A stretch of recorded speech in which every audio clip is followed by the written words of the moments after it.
jawaban antum kalau antum tidak mau mendengarkan penjelasan saya. Ya saya silakan saja. Kalau tidak mau jawab ya terserah. Iya. Ini saya yang terdakwa, bukan saudara. Saya juga ini sudah terjadi tersangka atas kejadian antum. Kita sama-sama ditahan lah. Terserah saja. Antum jentel. Antum apa? Antum jentel lah. Hai. Saudara saya sudah meninggal akibat pemahaman. Terserah, karena pemahaman saudara yang salah, bukan salah saya. Bukan salah saya, tapi antum yang memberikan nasihat kepada keluarga saya. Saya pakai fakta soalnya. Saya tanya ini fakta. Juga fakta. Ini fakta. Saya tanya fakta. Ada nggak saya menyuruh baiat? Anak keluarga dari FPI. Semenjak antum datang ke Makassar, keluarga Ana menjadi bulan-bulanan akibat dakwah antum. Sampai mereka mati. Ingat, antum cuma sendiri ditahan. Ana sudah, kakak saya sudah meninggal. Sudah berapa orang? Karena itu pemahaman saudara. Bukan pemahaman saya, itu akibat taklim antum. Kapan saya taklim? Berapa kali saya kasih taklim ke saudara? Yang mulia, interupsi. Apa interupsi? Siapa yang mau interupsi? Saya. Kenapa? Ya, stay tune terus di Oposisi 69 FM, radio YouTube satu-satunya punya kanal 2045 TV. Mungkin ini yang pertama di dunia ya. Saya nggak tahu. Tapi barusan kita saksikan suara dalam persidangan, perdebatan dua orang yang seolah saling menyalahkan, saling membuat alibi, saling hina, saling menjatuhkan. Dua orang pesakitan. Yang pertama adalah Munarman, tokoh intelektual, orang yang punya kepandaian dan temperamen yang sama kuatnya. Orang yang memandang orang lain seolah hanya butiran debu. Orang yang begitu terpapar radikalisme, kita jadi tidak tahu lagi orang ini membela siapa sebenarnya. Dia adalah sekretaris umumnya Ormas Terlarang FPI. Dia juga penasihat hukum. Dia disebut-sebut adalah otak dari ormas tersebut. Aktor intelektual. Sedang berdebat dengan seorang saksi yang juga tersangka kasus terorisme berinisial Z. Dalam sidang lanjutan perkara dugaan tindak pidana terorisme Pengadilan Negeri Jakarta Timur. Pada Rabu kemarin ya, tanggal 19 Januari. Dua orang seperti musuh besar. Mungkin tadinya seperti guru dan murid. Dua orang yang saling serang di sidang padahal tadinya saling puja mirip imam dan anak buahnya. Ya, kita kupas Munarman setelah yang satu ini. Stay tune baby. Tarik Bambang. Tak berani melawan si orang nobanyol kau disomasi. Oh sial, semua salah Jokowi. Oh no, ini Indonesia, oposisi tanpa isi kepala. Oh no, ini negara gua, oposisi gak ada otaknya. Bangsat! Yo, apa kabar? Oposan yang masih terheran-heran begitu tahu situasi sidang Munarman. Sampai-sampai jasanya saja mau diinterupsi. Kena semprot mulut pedes yang jadi ciri khas Munarman. Jiper nggak tuh Pak Jaksa? Ya tentunya nggak lah ya. Karena sebagai aparat hukum harus punya nyali yang berlipat untuk melindungi warga negara dan menjaga keadilan tentunya. Munarman ini tetap jadi idola kadrun ya. Kadrun itu ya jumlahnya sih nggak seberapa. Tapi karena mereka rata-rata kaum bani online. Dulu sering jaga warnet ya. Jadi ya bisa menguasai trending topik meski jumlahnya nggak sampai 10.000 cuitan. Tapi bisa membuat tagar Munarman bukan teroris. Ya, orang-orang yang menikmati tagar itu mungkin belum ngerasain ribetnya pemeriksaan di bandara ya. Yang tadinya sebelum kasus terorisme merebak, kita itu nyaman-nyaman saja berpergian. Tapi lihat akibat ulah bangsat mereka itu. Jangankan bandara, ke mall, hotel, atau tempat-tempat yang tadinya leluasa, sejak saat itu kita jadi saling curiga. Satpam dan security jadi punya kerjaan ekstra. Memeriksa bagian bawah mobil, bagian dalam bagasi, isi celana, tas, apalagi ransel. Pendek kata, gara-gara teroris, kita jadi saling curiga. Apalagi di bandara. Para radikalis itu sih santai saja ya. Gimana dia mau ke bandara? Ke Soekarno-Hatta aja itu cuma pas jemput imam besarnya. Ya, kita lanjut merajut nasionalisme kita di Oposisi 69 FM. Program politik garis lucu di kanal 2045 TV. Ya, banyak banget yang komentar dan video yang dikirim via WhatsApp-nya Oposisi 69 FM ya. Di episode yang kemarin ada lebih dari 2.500 komentar lintas platform. Ada di Facebook dan Instagram saya dan juga di sosial medianya 2045 TV. Dan tentu tidak semuanya kita bisa bacakan. Tapi saya dan kawan-kawan redaksi senang, bukan main, senang sekali. Kita bisa bahu-membahu menginsafkan kadrun. Ya kalau insaf, kalau makin parah gimana Bambang? Ya, tiap episode kami akan bagi satu t-shirt yang desainnya itu eksklusif dari Oposisi 69 FM. Caranya mudah. Kami bakal pilih satu komentar yang unik, menarik, nyentrik, dan sedikit burik. Atau yang biasa kita sebut sebagai komentar terbeletak. Jadi silahkan komen dan share tayangan ini. Ya siapa tahu kaos keren bakal jadi milik Anda. Oh ya, ada yang nanya soal lagu rap yang ada di tayangan ini. Ini adalah lagu yang saya produksi. Ya liriknya tentang nasionalisme dan keragaman. Ya ala kita-kita. Juga soal bagaimana kita harus memerangi pola pikir kadrun ini. Ingat ya, pola pikirnya yang harus diperangi. Orangnya jangan, kasihan ya. Karena mereka juga anak bangsa Indonesia. Cuman lagi agak tersesat aja. Oh ya, ini lagunya yang pertama. Tarik Bambang. Mau kemana kawan tanpa arah tujuan, cari masalah rawan, urus saja masa depan. Halo kawan, jangan ikut Taliban. Mau kemana kawan. Oke, sekarang saatnya atensi ya. Kita baca-baca atensi. Kita kirim-kirim salam kalau perlu ya. Oke. Yang di WhatsApp dulu ya. Saya coba pilih yang di WhatsApp ini lumayan. Ini dari 0818723 kasihan. Semangat Mas Jo, sekali lagi bahas parkir air dong. Ini baru pertama kali di dunia. Parkir air. Waduh. Ya. Kemudian yang berikutnya adalah dari 0822 93444400. Katanya salam Oposisi 69 Mas Jo, salam dari kota Palopo, Sulawesi Selatan, luar biasa. Terima kasih, katanya dia pengagum berat kanal 2045, khususnya Oposisi 69 FM. Oke, thank you yang di Palopo. Kita langsung ke komentar yang ada di YouTube tayangan kemarin ya. Yang pertama dari Derblina Infotainment. Ya, Derblina. Pantura Jateng Barat hadir Mas Jo, salam buat IKN Nusantara. Wah, ini lumayan nih Pantura ya. Apa kabar Pantura? Yang berikutnya dari Jansrul Jaya. Bravo Nusantara, lambang persatuan dan kesatuan NKRI. Salam sehat, semangat terus Pak Presiden Jokowi dari New York City. Wah, New York City, kumaha damang ya. Lalu yang ketiga dari Anugrah Ratu Bengkel. Wah, mudah-mudahan laris ini bengkelnya ya. Salam dari Papua Barat. Mantap Om, maju terus, suarakan kebenaran NKRI, membutuhkan orang-orang seperti Anda. Wah, luar biasa nih Papua Barat, sehat ya. Mudah-mudahan makin kondusif. Yang keempat dari Ridwan Santoso. Oposisi 69, Neno Warisman muncul ambil peranan, pengen jadi pahlawan kesiangan. Channel Bang Jo emang keren, lucu dan menyampaikan narasi kebenaran. Was, tetap stay tune di channel ini. Wah, dia mencoba berirama ya. Oke, terima kasih Mas Ridwan. Yang terakhir dari Teratas Jati, mungkin nama ya. Oposisi 69, pintu tobat untuk kaum kadrun. Pintu tobat. Aduh, ada-ada aja. Iya.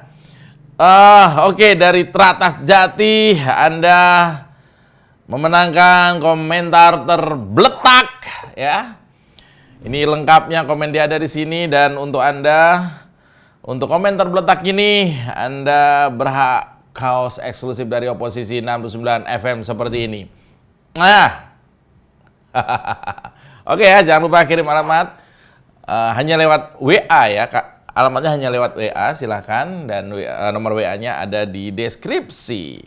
Oke, sebelum kita lanjut, kita goyang dulu dengan yang satu ini. Tarik Bambang. Cari masalah rawan, urus saja masa depan. Halo kawan, jangan ikut. Mau kemana kawan tanpa arah tujuan. Luar biasa. Kita ngobrolin soal apa yang terjadi, yaitu fakta-fakta apa yang terungkap dalam persidangan kasus terorisme Munarman. Miris, ironis. Inilah kenapa delik terorisme itu disebut kejahatan yang memiliki ciri khas tersendiri, yang berbeda dengan kejahatan biasa lainnya, sehingga ia digolongkan sebagai extraordinary crime atau kejahatan luar biasa. Karena akibat yang ditimbulkan sudah mengarah kepada pemusnahan. Tidak hanya nyawa, tapi bisa jadi peradaban. Dan tokoh intelektualnya biasa buang badan seenaknya jidatnya. Setelah mendoktrin dan para robot-robot yang otaknya sudah dicuci, baik melalui ritual yang namanya baiat atau doktrin langsung pada pertemuan-pertemuan berkedok, misalnya ceramah keagamaan, lalu korban berjatuhan, pelakunya ditangkap dan menjadi tersangka terorisme, lalu orang-orang yang disebut tokoh intelektual ini dengan santai bisa bilang tidak kenal atau tidak ada hubungan dengan para tersangka. Lu enak-enak makan nangka. Pion-pion itu makan bungkusnya. Iya. Bahkan contoh sederhananya, akibat yang ditimbulkan aksi terorisme yang dampaknya harus ditanggung orang seluruh dunia adalah seperti yang tadi yang saya sampaikan, yaitu sekarang betapa ribetnya kalau orang naik pesawat. Ketika melalui pemeriksaan X-ray, jangankan barang bawaan. Bahkan dari mulai dompet, jam tangan, sampai ikat pinggang harus kita lepas. Kalau ada kurus sih biasa aja. Ya cuma repot aja. Tapi buat yang badannya subur, buka ikat pinggang di bandara adalah kekhawatiran yang terjadi sampai sekarang. Salah-salah buka, kolor bisa terlihat oleh ratusan orang. Nggak mikirin tuh teroris tuh ya. Gara-gara ente kita naik pesawat jadi ribet. Dalam sidang yang mendakwa Munarman itu, seorang saksi bernama Hendro mengungkapkan keterlibatan Munarman dalam acara Baiat ISIS di UIN. Dulunya IAIN ya, Syarif Hidayatullah Ciputat, Tangerang Selatan. Tahun 2014 silam. Hendro merupakan petugas keamanan dalam acara tersebut. Mulanya, saksi bernama Hendro yang dihadirkan oleh jaksa penuntut umum itu membeberkan kehadiran Munarman. Kesaksian mengenai kehadiran Munarman ini ikut berbaiat untuk ISIS juga datang dari saksi lain yang namanya Pak Koswara. Koswara mengatakan acara itu dilaksanakan bertepatan dengan bulan Ramadan. Koswara membeberkan acara baiat ISIS itu dihadiri 1.500 orang. Selain baiat, para simpatisan ISIS ini juga menampilkan video parade militer, kekuatan pasukan ISIS, dan menurut Koswara, Munarman hadir di acara itu. Bayangkan 1.500 orang yang hadir dalam aksi baiat kepada ISIS itu. Ya, ini dari keterangan saksi di persidangan ya, bukan hoax, bukan isu. Ini bukti persidangan. Kalau baiat itu kejadiannya pada 2014, kira-kira 8 tahun lalu, dan sebagian besar adalah mahasiswa, kita bisa hitung. Mereka sekarang sudah beredar di mana-mana. Sudah lulus, sudah kerja, mungkin juga sudah ada di BUMN. Bayangkan, 1.500 anak bangsa, putra kandung Indonesia, bisa jadi hanya dengan sekali pertemuan dengan Munarman, tapi kekhawatiran yang ditimbulkan akan selamanya ada di negeri yang kita cintai ini. Inilah yang dikatakan jaksa bahwa Munarman bisa jadi dikenakan pasal 14 Undang-Undang Terorisme. Pasal 14 Undang-Undang Terorisme itu ngeri. Bahwa tokoh intelektual memang ancamannya pidana mati. Istilahnya biang kerok, memang ancaman hukumannya harus jauh lebih tinggi. Perencana kejahatan hukumannya lebih berat. Contoh, bandar narkoba lebih tinggi hukumannya dari pemakai narkoba. Meskipun dia nggak ketangkap lagi make. Meskipun dia negatif. Tapi kalau di kantongnya ada sekilo sabu, itu bandar. Iya. Hukumannya lebih berat. Pasal yang dikenakan itu berbeda. Bandar ya bandar, pemakai ya pemakai. Pemakai bisa direhab. Apalagi bandar sekaligus pemakai. Double hukumannya. Tarik Bambang. Nah. Dalam terorisme ya gitu. Dalam sidang yang lain, saat hendak menyampaikan salah satu pertanyaan, jaksa sempat menyinggung pasal 14 Undang-Undang Nomor 5 Tahun 2018 tentang pemberantasan tindak pidana terorisme yang diduga dilanggar oleh Munarman. Gini loh bunyi pasal 14 itu gini, sorry ya mahasiswa hukum, jadi harus detail. Bunyinya begini, setiap orang yang dengan sengaja menggerakkan orang lain untuk melakukan tindak pidana terorisme dipidana paling singkat 3 tahun dan paling lama 20 tahun. Pidana penjara seumur hidup atau pidana mati. Bayangin. Ya. Hanya sekedar mungkin kesangkut-sangkutnya bisa 3 tahun, Bro. Kalau itu ternyata lebih berat 20 tahun. Lebih berat lagi pidana seumur hidup. Lebih berat lagi pidana mati. Pidana seumur hidup itu adalah misalnya ketika berperkara ini umur Anda itu 35 tahun ya, hukumannya 35 tahun. Ketika berperkara ini umur Anda 60 tahun, dia 60 tahun. Makin tua hukumannya makin berat. Karena dianggap udah tua, nggak punya adab gitu ya. Menurut jaksa, seorang terdakwa yang dikenakan pasal 14 adalah bukan orang biasa-biasa saja. Harus orang yang intelektual, artinya orang yang didakwa dengan dakwaan ini adalah orang yang memiliki pemahaman tinggi tentang ilmu atau mempunyai pengaruh. Itu kata Pak Jaksa loh. Nah, sekarang pertanyaannya, apakah Munarman bisa dikategorikan orang yang punya pengaruh dan intelektual? Nah, kita lihat ya, kita kupas. Pertama, Munarman adalah ketua lembaga hukum yang ada di FPI, dan yang kedua, dia sekretaris. Ketua organisasi di FPI sekaligus pernah menjabat sebagai sekretaris DPP FPI Pusat. Kalau dari riwayat organisasinya sih bisa kita simpulkan, Munarman ini memang bukan main-main. Posisi dan aksinya memang ada kesan dia seorang playmaker. Dalam kesaksian sidang diduga Munarman dan kawan-kawan merencanakan atau menggerakkan orang lain untuk ancaman kekerasan, melakukan tindak pidana teroris dengan sengaja menggunakan kekerasan atau ancaman kekerasan. Inilah yang mendasari bahwa Munarman bisa dijerat pasal 14 yang ancaman pidananya adalah hukuman mati. Nggak main-main. Ya, sidang dugaan tindak pidana terorisme dengan terdakwa Munarman ini digelar di Pengadilan Negeri Jakarta Timur Rabu lalu. Dalam sidang dengan agenda saksi ini ditemukan sejumlah fakta baru terkait kegiatan Baiat ISIS di Makassar tahun 2015. Yang menarik, nah ini, saksi sidang yang berinisial Z bilang dalam perdebatan sengit tersebut bahwa keluarganya meninggal akibat dakwah Munarman. Sangat ironis. Akibat dakwah justru membuat orang mati konyol. Ini yang salah yang ceramah atau karena jamaahnya polos sehingga mudah dipengaruhi? Tarik Bambang, aku ngeteni tekan. Oh yeah. Nah, menariknya nih, dialog yang terjadi dalam sidang itu memang sangat asik untuk dicermati. Kira-kira begini. Ana tidak lanjut jawab antum kalau antum tidak mau mendengarkan penjelasan saya. Itu kata saksi Z yang tampak marah ke Munarman. Nggak tinggal dia, Munarman pun emosi. Menurutnya dirinya lah yang menjadi terdakwa dalam kasus itu dan bukan saksi Z. Ya. Munarman jawab, ya silakan saja. Anda tidak mau jawab, ya terserah. Ini saya yang terdakwa, bukan saudara. Kata Munarman begitu. Tadi kita udah dengar, seru kan? Saksi Z kemudian berteriak ke Munarman bahwa dirinya juga menjadi tersangka gara-gara perbuatan Munarman. Ini saya juga sudah tersangka atas pekerjaan antum. Kita sama-sama ditahanlah. Tuturnya dengan nada yang sangat tinggi.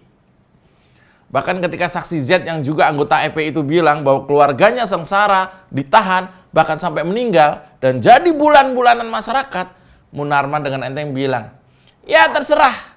Karena pemahaman saudara yang salah, bukan salah saya. Aduh, ini kalau kayak gini wajar juga Munarman nih. Mungkin emosinya gitu ya. Gebuk juga. Emosinya keluar ya. Demikian Oposisi 69 FM. Stay tune terus di kanal 2045 TV. Banyak program-program lain yang menarik ya. Ada Dum-Dum, ada Eko, ada Mas Iis, ada Mas Robi, ada Mbak Cut, dan lain-lainnya. Sampai jumpa di episode weekend besok. Bakal ada bintang tamu yang lumayan ngeselin. Saya Mas Jopre, salam Oposisi 69 FM. Jilat bawahan, tekan atasan. Bletak! Tarik Bambang! Isu jadi santapan, tak ada solusi Ambil semua ngopi, bro. ratapan. Sekedar pusing dengan ucapan, sadar diri tanpa melawan si orang ngebanyol. Alright. Somasi, oh sial, semua salah Jokowi. Oh no, ini Indonesia. Oposisi tanpa isi kepala. Oh no, ini negara gua. Oposisi gak ada otaknya. Bangsat! Mau kemana kawan, tanpa arah tujuan. Cari masalah rawan, urus saja masa depan. Halo kawan.